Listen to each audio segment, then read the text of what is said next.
Ei, gente! Bom dia! Estamos aqui pela TV Horizonte, a TV de Nossa Senhora da Piedade, a nossa padroeira, minha amiga dona de casa. Bom dia, um abraço para a senhora, paz e alegria. Pois é, nós estamos aqui nesta quinta-feira. E hoje é muito interessante porque a meteorologia continua prevendo chuvas para Belo Horizonte e essas chuvas vão até no final de semana. Então, a senhora aí, ó, eu sei que tem muita dona de casa com problema para secar a roupa, né?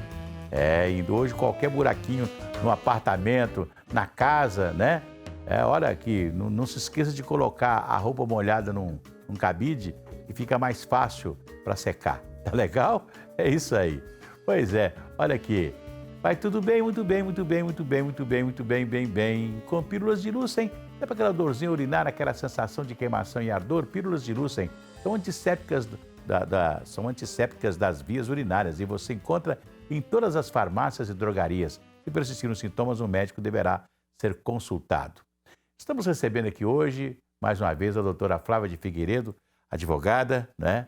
E que vem conversar conosco a respeito do direito das pessoas, né, doutora Flávia? Bom dia. Bom dia, Cir. Bom dia, queridos telespectadores. Pois é. Doutora Flávia, nessa semana, o Brasil todo discutiu um programa, um podcast, né? Que se apresenta aí pelas redes sociais de um cidadão chamado Monark e que deu o que falar porque ele estaria defendendo a criação de um partido nazista, né? Ele quis dizer que nós vivemos numa democracia que tem liberdade, então ele achava que até o partido nazista devia existir no Brasil. E isso pegou muito mal, porque depois ele tentou desmentir, tentou ficar bem com a comunidade judaica do Brasil, mas aí o problema já foi feito, quer dizer, o estrago já tinha sido feito, porque hoje principalmente quem fala, quem tem que dar opinião, quem tem que conversar com as pessoas, muito difícil hoje você falar alguma coisa que não vai repercutir bem. E ele caiu nas malhas da lei, não é isso, doutora Flávia? É verdade, Assir, ele caiu sim. Eu sou neta de uma judia e quando a gente ouve uma disseminação ao nazismo, a gente sente, parece que existe assim, está no DNA aquela proteção a tudo que ocorreu, como o Holocausto, quando você vai a museus, e principalmente em Washington tem o Museu do Holocausto, e são 3 andares que você percorre ouvindo histórias de pessoas por tudo que elas passaram, né? Não tem como a gente negar essa história. O que ocorreu? Foram 6 milhões de judeus que morreram e outras minorias também, né? Elas entraram nessa história da disseminação.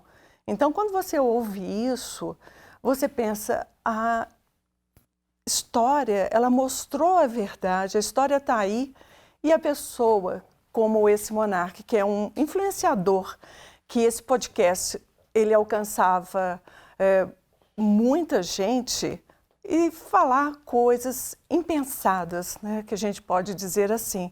A apologia, ela é crime, sim, tem a lei, né, que protege, que você não pode criar elementos, assim, uma camiseta nazista, né? Nada desse símbolo nazista é proibido mesmo. Aliás, tá até aí, um comunicador da Jovem Pan, né, que tem hoje um canal de televisão, teria feito um cumprimento nazista, né? Ele já foi dispensado também da televisão lá. Sim, né? eu acho que hoje também a população lá está alerta. Então, se não for você que é um comunicador, você tem que ter cuidado com as suas palavras. É verdade. E não disseminar ódio, né? E não disseminar uma coisa que matou, que a história mostrou. O Holocausto foi uma coisa terrível, né, que nós tivemos na história do mundo, né? E você defender a criação de um partido que praticou tudo isso, né? Praticou toda essa maldade, todo esse ódio, é um negócio assim muito triste. Eu tive em Auschwitz, lá na Polônia, né?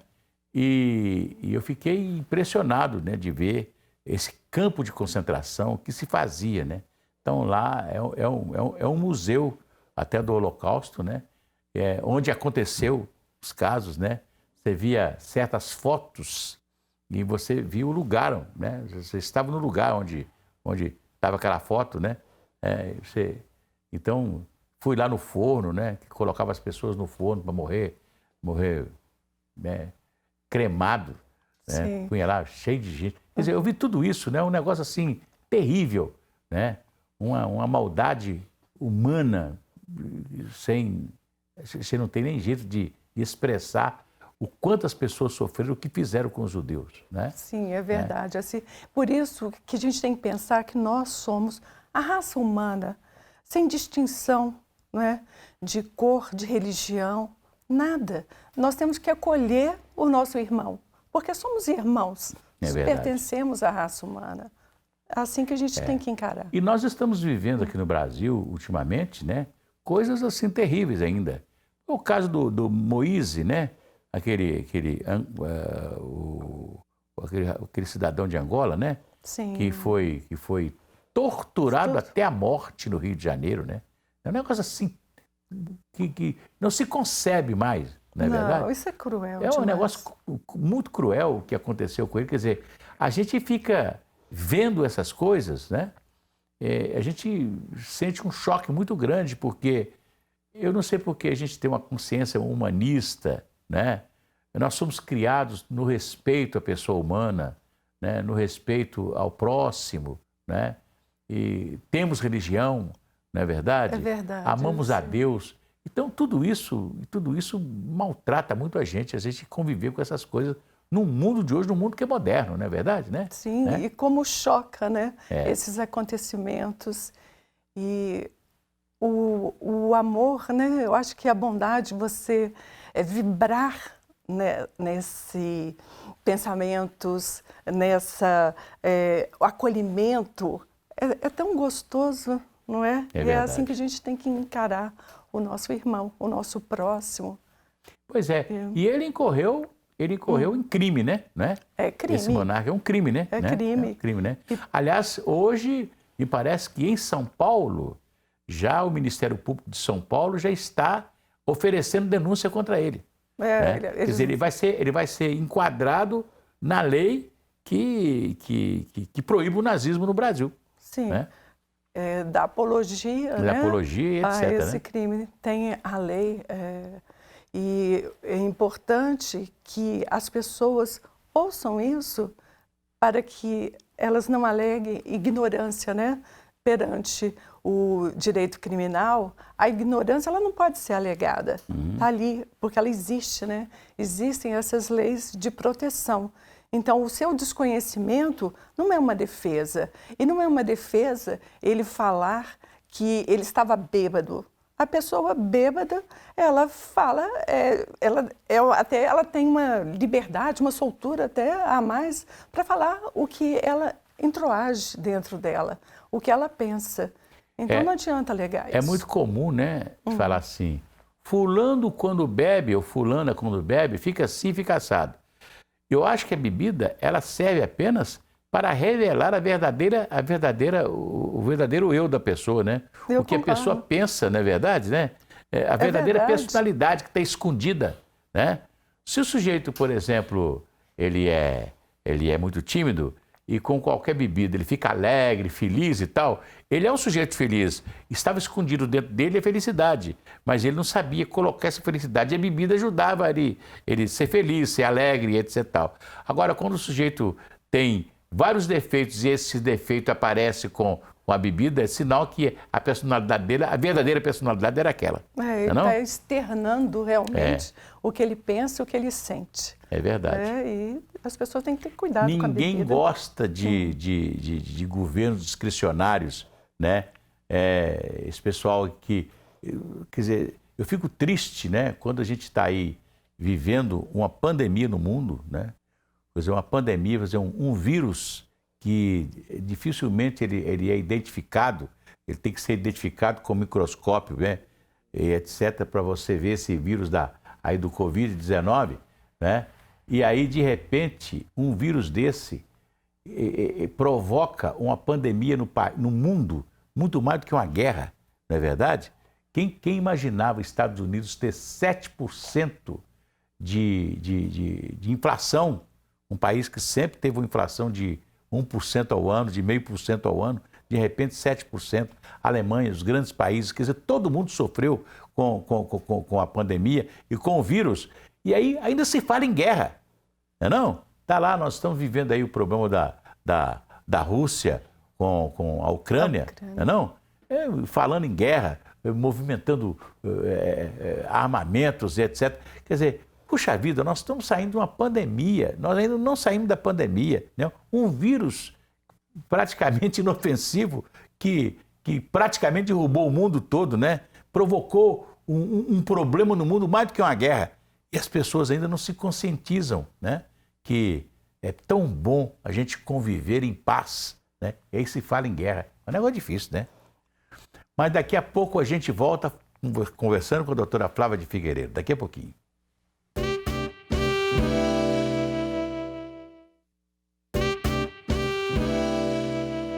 Voltamos aqui pela TV Horizonte, a TV de Nossa Senhora da Piedade.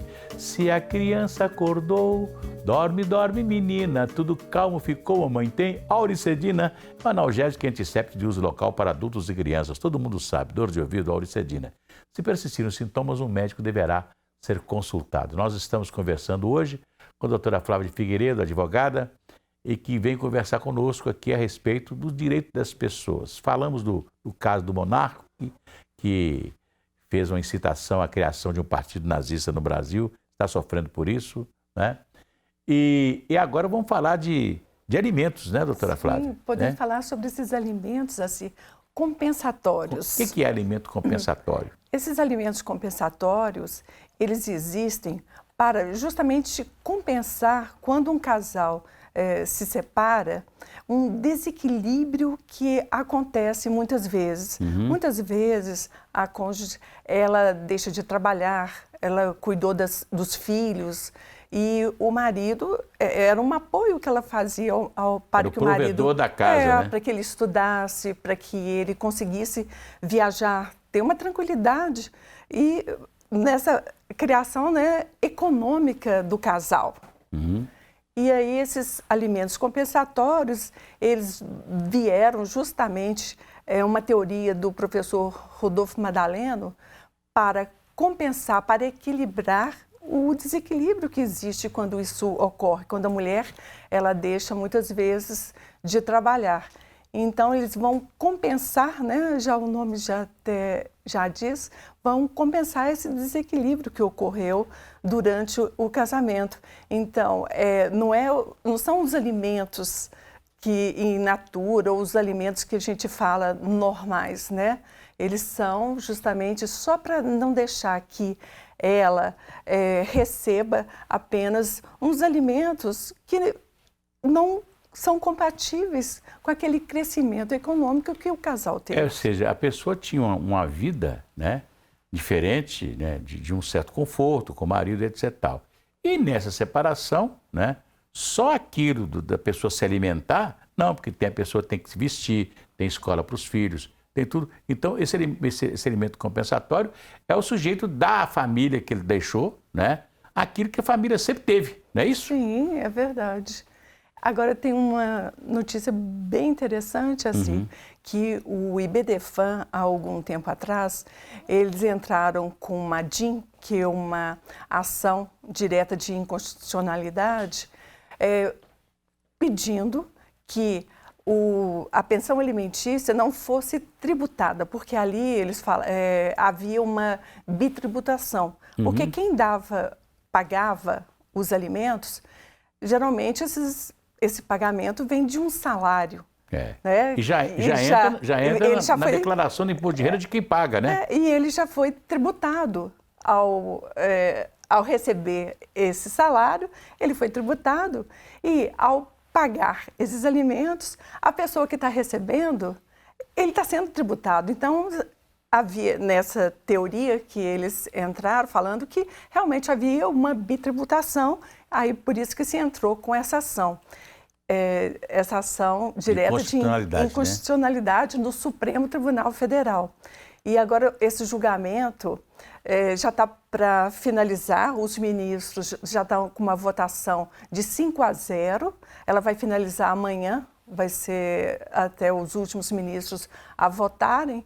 Então, nós, como advogados, já estamos falando que as pessoas que recebem pensão alimentícia não vão precisar mais pagar o imposto de renda. Ele vai ser considerado inconstitucional. Olha que coisa excelente. Agora, e o pessoal que já vem pagando há muito tempo, depois dessa ADIM, que eles conseguem receber aquilo que já pagaram, será? Olha, É uma ação daquelas ações que deve virar precatório, né? Com certeza. E precatório, como a gente sabe, é difícil vir a receber logo, né? Porque o precatório também houve aquela mudança, né? Em dezembro de 2021, que eles vão pagar integralmente para os precatórios se você tiver um precatório de até R$ 66 mil. Se for a mais do que isso, o que você teria a receber, ele vai ser parcelado. Então, se for parcelado, ainda pagar, ainda está muito bom, né? Porque, aliás, um sujeito falou assim, um dia eu vi um cara cobrando o outro, falou assim, ô fulano, você me deve, você não paga, tá difícil e tal. Eu acho que se fosse um precatório eu já tinha recebido. Quando o cara não paga de jeito nenhum, se fosse um precatório, eu já tinha recebido. Né? Com certeza. Isso é aquele que não paga de jeito nenhum, né? Mas aliás, eles estão, até uma coisa que eles estão, nos últimos tempos aí, eu vi alguma coisa nesse sentido, né? O sujeito usando rede social para cobrar, né? Você, fulano, eu estou aqui, né? Você é meu amigo de muitos anos, mas me deve e não paga de jeito nenhum. Já fiz tudo para você me pagar e você não paga de jeito nenhum. E você anda dizendo por aí que não me deve nada. Não, você me deve tanto, eu te emprestei, né? Você lembra aquela vez que você precisou desse dinheiro para isso, para aquilo? O cara conta a história. Mas eu tinha... Diz que isso aí não pode, né? Mas os caras estão fazendo isso, né, pela internet aí. Mas eu tive um professor de português, não posso falar o nome, ele fazia assim, se os alunos, ele fazia cursos para 15, 20 pessoas e às vezes um ficava devendo. Aí o que ele fazia? Se ele encontrasse numa rede social, numa festa, num casamento, ele ia lá assim, e cobrava da pessoa, falava assim... Na vista de todo mundo. Na vista de todo mundo. Olha, está em aberto o seu carnezinho. Eu espero que você pague. A pessoa ficava muito constrangida. Muitas vezes já fazia ali o cheque e pagava. Ele falou que ninguém ficava devendo a ele, porque as pessoas já tinham medo. Isso aqui é um sujeito aqui na Avenida Pedro II, dono de um predinho com vários apartamentos ali na Pedro II, que hoje praticamente ninguém mora na Pedro II pelo barulho, né, da avenida, né? Eu não sei como... Ele deve ter falecido já, que já era uma pessoa idosa, mas ele era assim, ele faltando 3 dias para o aluguel, ou 5 dias para o aluguel vencer, ele batia na porta do inquilino dele e falou assim, fulano, estou dizendo que daqui a 3 dias o aluguel estará vencendo. E no dia do aluguel vencer, ele passava na porta e eu quero vir receber o meu aluguel. Ele era assim, desse tipo, né? Ninguém ficava devendo ele aluguel. Nunca, né? Tem pessoas que são ótimas para cobrar, né? São maravilhosas para cobrar.